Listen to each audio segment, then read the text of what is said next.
Quite frankly, it's kind of unusual. It's quite Franklin. Got it. Quite Franklin. All right, Rich. In the top 10 most searched Google searches, coming in at number 9 is the most successful habits of successful people, specifically in the morning. How do you feel about copying and pasting that to your life? So you're talking like number 9 on the most searched topics on Google is morning routines of successful people. Yep. And so you're talking people just copy and paste these. They copy and paste it and try to apply it to their daily life. And that's the worst thing that you can do. For example, I can give you my routine, right? And my morning routine is unique to me because it's what I need to get my day going. Like that's my plan to get me moving. So for example, when you were like, you're a successful person, you successfully walked across the country. What percentage of the population in the world has done that, right? Very small. Very, very small, right? So you're part of a very select group of people. Give me a typical morning routine for you when you were walking. Just choose like a random day in your head and like, what would your morning routine look like? For instance, because we had to go to the bathroom, Walmart opens at like, depending in the area, 6:30, 7 o'clock. We were up at sunrise to go to the bathroom, eat breakfast, and hit the road, bro. So, but was there? I mean, you talked about your what'd you call it? Food trunk kitchen. Trunk Yep. kitchen. I forgot the name of it. Trunk kitchen. But was there any specific like routine, like specific thing that you ate in the morning, or I mean, most of the time it was a protein bar and 20 peanut butter stuffed pretzels. 20, because that was serving size. Yeah, Doubled the serving size. Gave me about roughly 500 calories to roll on. Yeah. Then I also had some type of caffeine, coffee usually, Starbucks like triple shots or whatever to do just to get that initial pep because it's cold, especially in the wintertime. And listen to some jams and get going. Right. So a lot of your routine for you in the morning was getting you motivated to move, right? Whether it was in the form of music, whether it was in the form of caffeine or whatever it may be. And your wake up time obviously was predetermined oftentimes by a retail store because the operating hours by which you could use the bathroom were limited. Yeah. Yeah. And this is even for you in an environment of chaos. You have some sort of routine or semblance of a routine that you'll maintain every single day. See, and we'll have to talk about this on a different podcast, but I believe in this spectrum of control and chaos. We all live on the spectrum of control and chaos. Some of us need more chaos in our lives while other people need more control. I have always tried to be like more chaotic, I thought, and I've realized that I like to live on the spectrum, the control side with little sprints of chaos in my life. So for example, like jumping out of a plane. Meeting me. No, you're like a marathon. I gave up on that a while ago.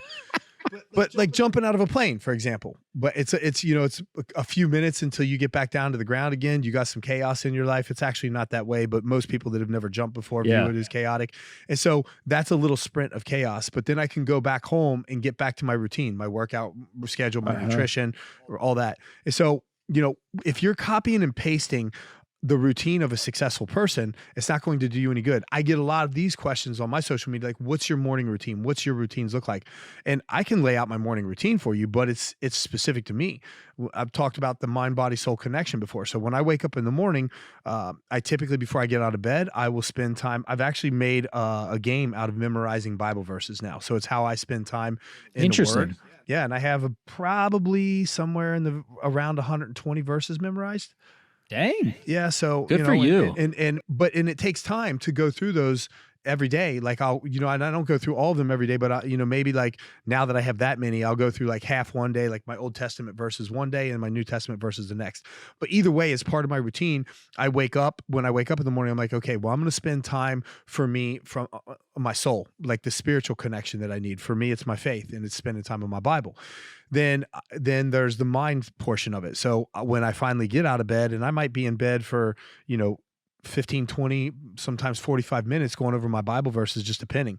And, this helps my body kind of wake up as well, just a little bit like, your joints being whatever from sleeping overnight.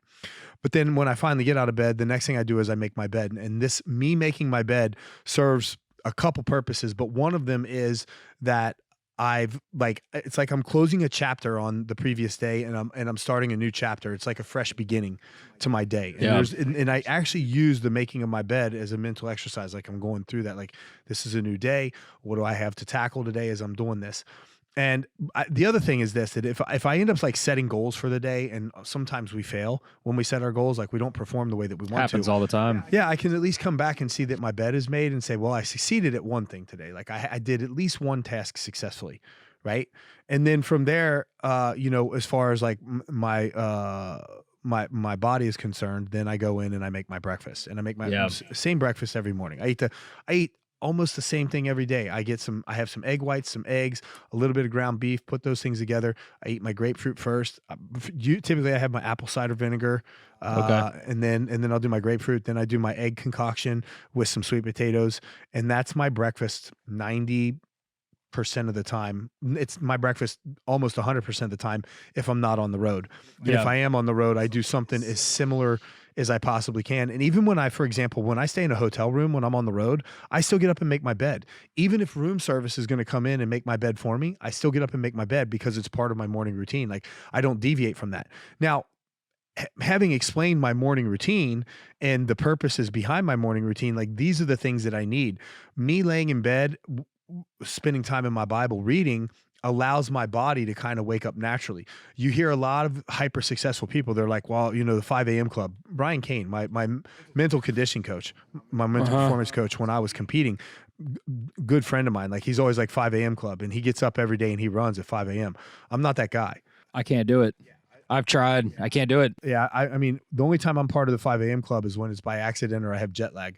and that's it. Right. Like, but this goes back to one of the other pillars by which I operate, is that sleep is paramount for me. And sleep is recovery. Sleep is, hormone correction. Like sleep is a very important pillar of my life. So I'm a firm believer in letting my body naturally wake up when it can. Now, I don't have a job where I have to clock in at a certain hour. And for me, I work on the other side of the planet anyway, so I'm typically up a little bit later. But nonetheless, like I schedule my day so that I don't have to jump out of bed.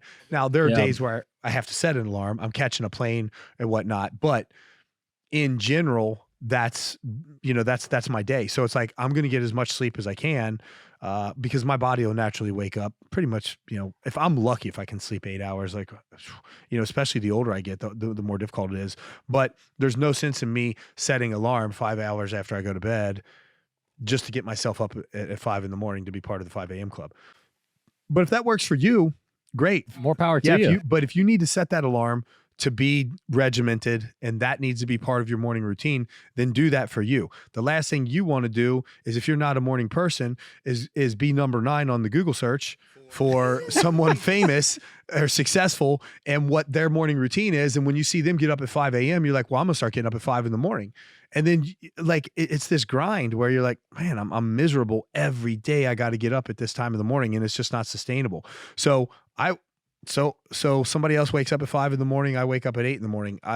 Guess what? It didn't affect my fight career. Actually, it probably helped it. At least for me, it did. I didn't have to get up and do the Rocky II run through Philadelphia before the sun actually came up. One of my favorite things is just to read a little bit at night, a little pleasure reading, whether that's history, whether that's whatever. And sometimes that's at 11:30, midnight, just because that's where my brain is like winding down and active still right there. So if I turn around at 5 a.m., like you said, I got 5 hours of sleep, and then my whole day tomorrow is just messed up. This is another topic for another podcast that we do. But I will say that there is something to be said about circadian rhythms and your body operating off the light of the day, and being up too late and waking up too late, can be problematic, but that's just a different topic. But either way, if you're not going to get into bed until midnight, then you should try to sleep. You shouldn't be getting up at 5 in the morning, because your body hasn't had enough recovery time that it needs, particularly if you're living an active lifestyle, right? Because you have to, if you've been lifting or training from the day before, you're going to have to obviously heal and recuperate all the damaged tissue from previous workouts. Like, my body from my lifting routine yesterday, I'm like, yeah, I'm pretty sore. And that's what sleep helps me do, is recover from that. You don't get pipe veins not sleeping. Yeah, I don't know. Let me ask you this. How are you in the mornings with your cell phone? Like, how Do you feel that urge to grab your phone first thing in the morning? Not really, but a lot of the things that I gravitate towards on the first thing in the morning is like tracking my water and going into productive like meditation apps and going into Libby, which is like a public library reading app, things like that. So it's not the social media side. And I do think the cell phone can be beneficial. Yeah. I mean, for instance, if your Bible's on it, right? Yeah. So That's the why. technology has a negative stigma because you hear a lot of that 5 a.m. club or whatever say like, stay off of it, put it in a drawer, don't even look at it. But I think if it's productive and you use it in a very positive light, I think it can be positive. Well, okay. So going back to the intent of a morning routine, is the morning routine that you have is what you do for you, right? Right. If your morning routine is like, well, you know, I wake up to a crying baby and I got to take care of my baby, right? I mean, Yeah. like I don't have a baby. So this is not something I have to do, but some people do. That's how they wake up in the morning. Either way, once you get that situation solved, Right. then you have to revert back to something that's for you. It's like once you have that solved, whether the baby goes back to sleep or it's preoccupied or whatever, it's you know, it's like, well, then now what are you doing for you? Are you reading a book in the morning?